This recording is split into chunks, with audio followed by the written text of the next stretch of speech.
I bought this off eBay recently. The guy claimed that it was potentially like unused.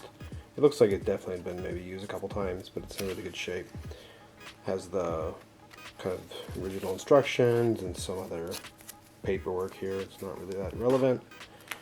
And then this is pretty cool. This is the pouch that Rollei gave you. It's kind of neat. It has a little hole down there. You can see that basically the strap right here goes through, and you put the camera in here and pull the strap through, and then you kind of could still hold it with the strap. Decent quality, you know, has a nice soft, you know, cotton lining. Should be pretty good protection for the camera. There's not much here, so the sides could potentially be at risk to get dinged, but still pretty nice. I'll probably use it. This is really cool. This is the little wrist strap that comes with it. I'll show you how this works, but it kind of slides on to the side.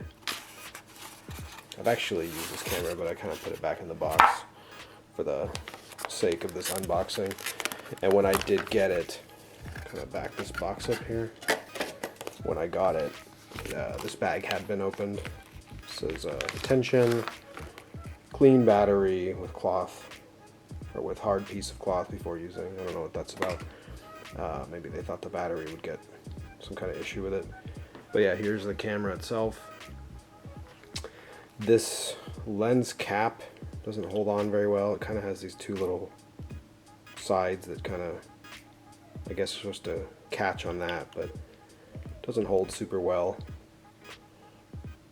I did find I have a filter that I'm going to use to protect the front element, but it holds on to that okay. It's just not like a cap, like a spring cap that will stay on well.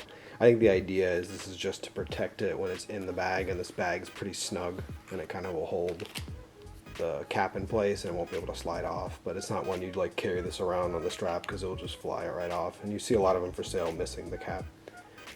But yeah, it's a pretty cool camera. I have film in here right now, testing it out. I'm on the 6th exposure, or I need to take the 6th exposure. You have to wind the film and cock the shutter before you can collapse the camera, which you probably heard about if you've looked into this camera at all. And that is so you don't pull the film across the back of the lens and scratch up the film or damage the camera, I'm guessing. This is kind of neat. I didn't realize this, and I think this was added later from what I read.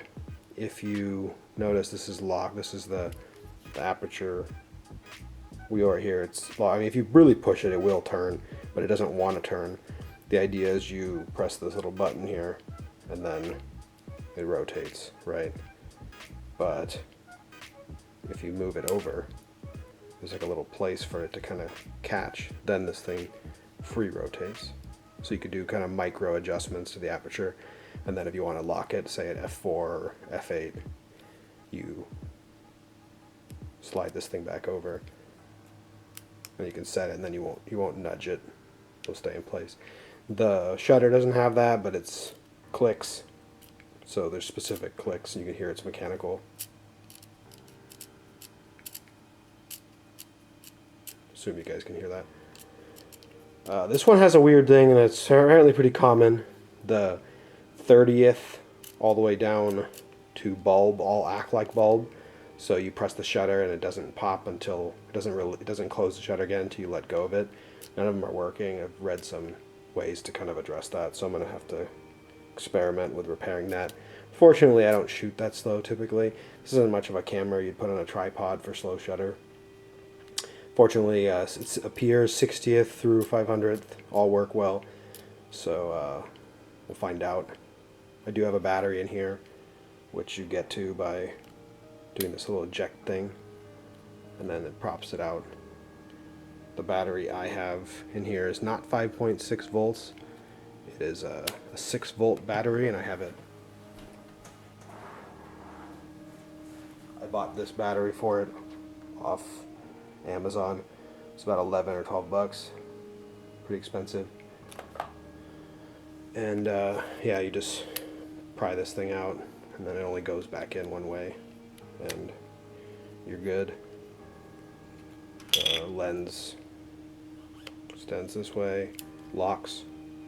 You obviously have your focus, and then to put the lens away, you press this little thing right here down, and you can do it kind of in one motion where you press it down, then you turn it, and then it collapses.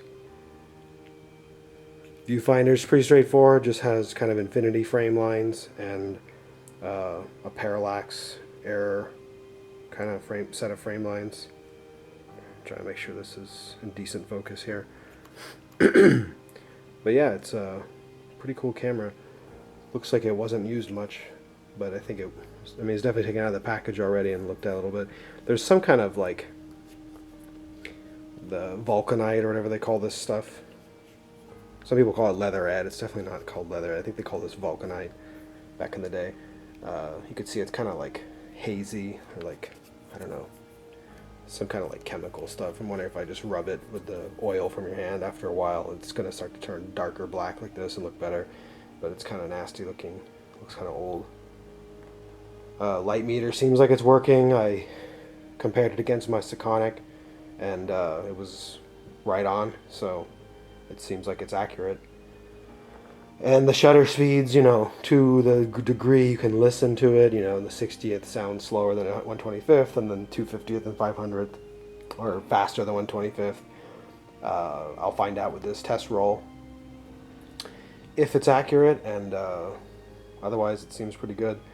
I can't open it because there's film in there, but you've probably seen it. You slide this thing up and then you slide it down.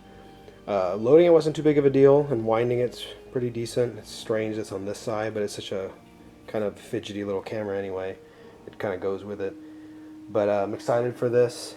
I think I'm going to post some photos at the end of this after I get this roll back. So, I'm recording this now, but this video will be posted after I've actually seen the results, and you guys will be able to see some samples of it.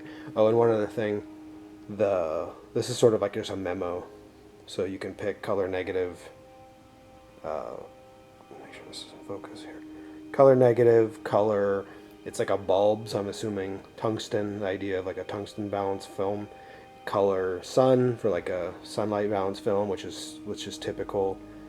Color film, negative film or positive, and then negative. I'm guessing they thought was for for black and white. But it's a pretty neat camera. You just slide this guy on like this, and these little spring metal things hold it in place. And as I was mentioning, you put this through the little hole right here. It's a pretty stiff strap here, and camera fits in here pretty nicely once you do that. So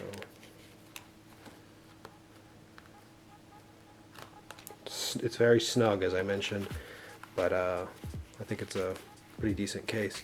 Again, I have a little protector filter that I plan to use, and it seems like it still fits. I actually bought a little $7 pinch cap, but with the pinch cap and the filter, it sticks out too much. It feels like it's going to stretch this out kind of really badly, and I don't want to do that. And as I mentioned, it seems like the cap is just there to kind of stay, to block this if you like hit this while it's in the case, but once you take the case off, you sort of just need to take the cap off. But with a protector filter, I'm good with that, because I don't need to worry about the lens getting smudged. Basically because this camera is so small and kind of, I don't know, I almost want to say awkward to use. It's really easy to put your finger on the front of the lens, and that's kind of why I wanted to throw a protector filter on there. And they're both really cheap. It's a 30.5 millimeter filter, so it was very cheap. So anyway, yeah, here's some pictures taken with the Rollei 35 SE. Thanks.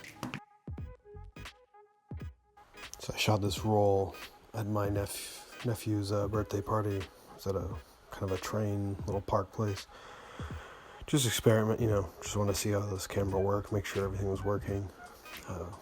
Typical like family photos around birthday party. But we rode on a little train they have, and I got some neat shots actually on the train. One of these shots coming up was of some ducks. It actually was just a quick grab shot and was actually reasonably in focus considering it's a zone focus camera. Yeah, but I was happy with how it came out and looking forward to shooting more rolls through it. I'm actually about done with another roll. So it's a pretty good camera.